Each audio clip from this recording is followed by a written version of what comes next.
بسم اللہ الرحمن الرحیم۔ سامعین السلام علیکم۔ گزشتہ قسطوں میں ذکر ہو چکا ہے کہ اہل کوفہ کے خطوط بوفود آنے کے بعد امام علی مقام نے حضرت مسلم بن عقیل کو حالات کی تحقیق کے لیے کوفہ بھیجا تھا۔ انہوں نے اہل کوفہ کی بے پناہ عقیدت و محبت کو دیکھ کر امام علی مقام کی خدمت میں لکھ بھیجا کہ ہزاروں افراد نے میرے ہاتھ پر بیعت کر لی ہے اور یہاں کے سب باشندے آپ کی تشریف آوری کے منتظر ہیں، آپ فوراً تشریف لے آئیں۔ آپ کے احباب نے آپ کو روکنے کی بہت کوشش کی لیکن سب ناکام ہوئے اور آپ کے عزم راسخ میں کوئی تبدیلی نہیں آئی۔ چنانچہ ذی الحجہ سن 60 ہجری کو اہل بیت نبوت کا قافلہ مکہ مکرمہ سے روانہ ہوا۔ گرد چلتے چلتے اسی میدان میں بتاریخ 2 محرم سن 61 ہجری بروز جمعرات میں اپنے اصحابوں اور اہل کے عیال خیمہ زن ہوئے۔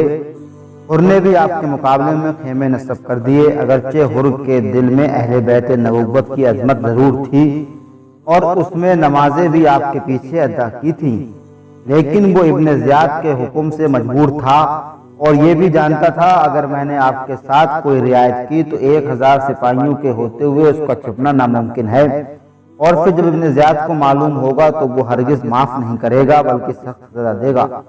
اس لیے حر ابن زیاد کے حکم کے برابر عمل کرتا رہا۔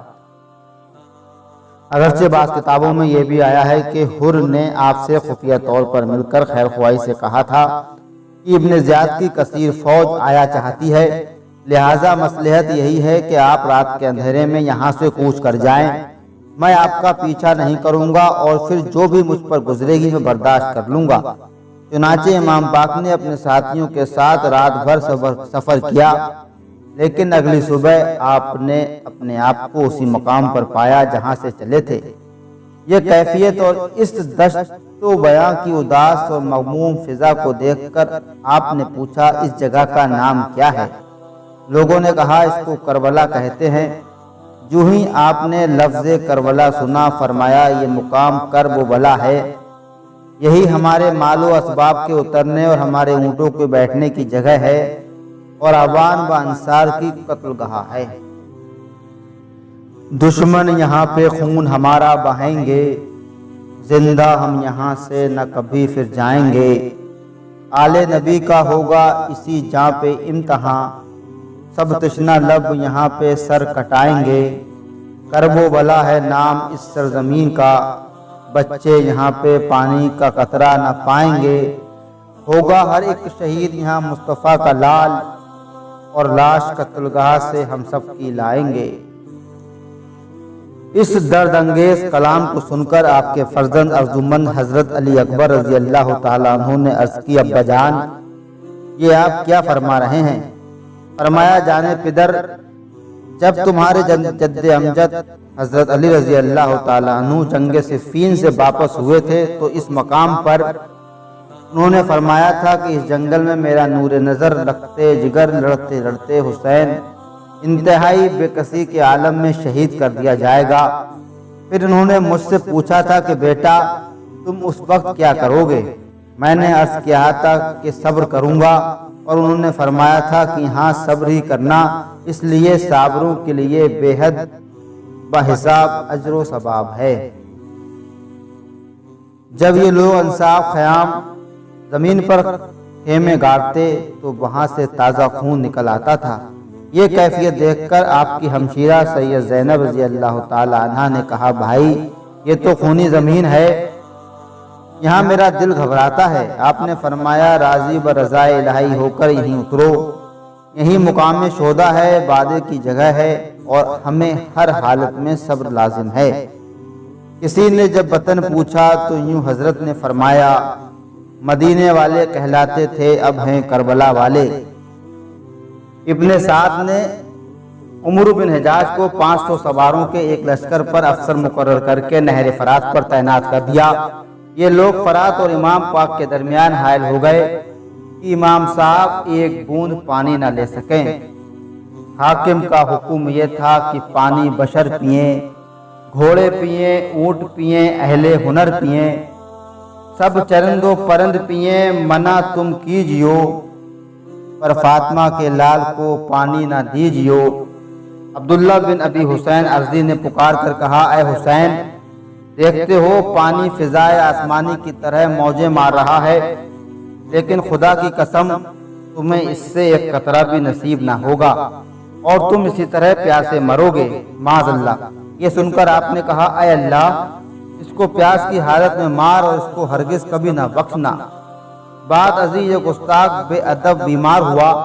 حمید بن مسلم کہتے ہیں کہ میں اس کی عیادت کو گیا تو خدائے وحدہ لا شریک لہ کی قسم اس کی یہ حالت تھی کہ پانی پیتا اور قے کر دیتا، پھر پیتا، پھر قے کر دیتا، ہر وقت پانی پانی کرتا مگر سیراب نہ ہوتا، یہاں تک کہ اسی حالت میں مر گیا۔ امام علی مقام نے اپنے بھائی عباس بن علی کے ساتھ 30 سوار اور 20 پیدل پانی کے لیے بھیجے۔ عمرو بن حجاج نے آپ کے ساتھیوں کے ساتھ مزاحم ہوا، مگر حضرت عباس نے بھی اپنے ساتھیوں کے ساتھ مقابلہ کیا۔ دونوں کے درمیان لڑائی ہوئی، لیکن حضرت عباس پانی لانے میں کامیاب رہے۔ امام علی مقام نے عمرو بن قرظہ بن کعب انصاری کے ذریعے ابن سعد کو پیغام بھیجا کہ آج رات کو اپنے اور تمہارے لشکر کے ساتھ ملنا چاہتا ہوں۔ ابن سعد نے یہ بات مان لی اور رات کے وقت 20 سوار اپنے ساتھ لے کر آیا۔ آپ بھی 20 سوار کے ساتھ تشریف لائے۔ آپ نے اپنے ساتھیوں کو ایک طرف کر دیا، ابن سعد نے بھی اپنے ساتھیوں کو علیحدہ کر دیا۔ دونوں کے درمیان کافی دیر تک بات چیت ہوتی رہی جس کو کسی نے نہیں سنا۔ پھر دونوں اپنے اپنے لشکر کے پاس ہو گئے۔ اس بات چیت کے متعلق 2 روایتیں ہیں۔ ایک یہ کہ آپ نے اپنے ساتھ سے کہا کہ ہم دونوں اپنے لشکروں کو یہیں چھوڑ کر یزید کے پاس چلیں۔ ابن سعد نے کہا، مجھے خوف ہے ایسا کرنے سے مکان گرا دیا جائے گا اور میری جائیداد زمین ضبط کر لی جائے گی۔ آپ نے فرمایا کہ میں تمہیں اس سے بہترین مکان بنوا دوں گا اور اس سے اچھی جائیداد دے دوں گا۔ ابن سعد کسی قیمت پر اس کے لیے تیار نہ ہوا۔ دوسری بات یہ کہ آپ نے اس کے سامنے 3 باتیں رکھیں۔ نمبر 1، مجھے وہیں واپس چلے جانے دو جہاں سے میں آیا ہوں۔ نمبر 2، مجھے سیدھا یزید کے پاس لے چلو، میں اس کے ہاتھ پر ہاتھ رکھ دوں گا، پھر اس کے اور میرے درمیان جو فیصلہ ہو جائے۔ نمبر 3، مجھے اسلامی ممالکت کے کسی سرحدی مقام پر لے چلو، میں ان سرحدی لوگوں میں رہ کر وقت گزار لوں گا۔ پہلی روایت کو کسی حد تک صحیح سمجھا جا سکتا ہے، لیکن جہاں تک دوسری روایت کا تعلق ہے وہ روایت اور درایت دونوں حیثیتوں سے ناقابل اعتبار ہے۔ روایتی حیثیت سے اس طرح کی اس کا ایک راوی المجاہد بن سعید حمدانی محدثین کے نزدیک پایا اعتبار سے ساقط ہے۔ اللہ حافظ ذہبی اور امام ابن حجر اسقلینی دونوں نے اس پر جرح کی ہے اور اس کو ناقابل اعتبار قرار دیا ہے۔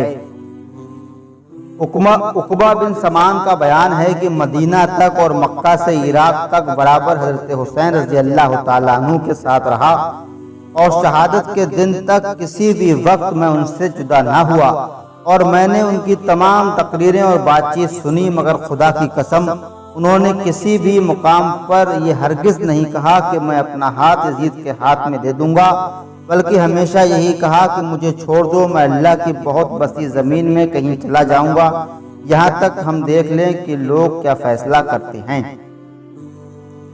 ابن سعد اگرچہ دنیاوی زاہ و حشم کی حرص میں حضرت امام حسین رضی اللہ تعالیٰ عنہ سے جنگ کرنے آ گیا تھا، مگر قلبی طور پر وہ نہیں چاہتا تھا کہ یہ جرم کرے، اس لیے اس کی کوشش یہی تھی کہ کوئی صورت ایسی نکل آئے کہ جنگ نہ ہو۔ چنانچہ اس کے اور امام کے درمیان 3-4 ملاقاتیں اور بھی ہوئیں۔ یہ بھی ہو سکتا ہے کہ اس نے جنگ کی آگ کو بجھانے کے لیے اپنی طرف سے یہ بات بڑھا دی ہو، کیونکہ فریقین میں جب سخت اختلافات ہو جائیں اور تلوار چلنے کا اندیشہ ہو تو ان میں صلح کرانے کے سلسلے میں جھوٹ بولنا جائز ہے۔ حضور صلی اللہ تعالیٰ علیہ وسلم کا فرمان ہے کہ جھوٹ بولنا حلال نہیں سوائے 3 موقعوں کے۔ نمبر 1، مرد اپنی عورت کو راضی کرنے کے لیے کوئی بات کرے، نمبر 2 جنگ میں، اور نمبر 3 لوگوں کے درمیان صلح کرانے میں۔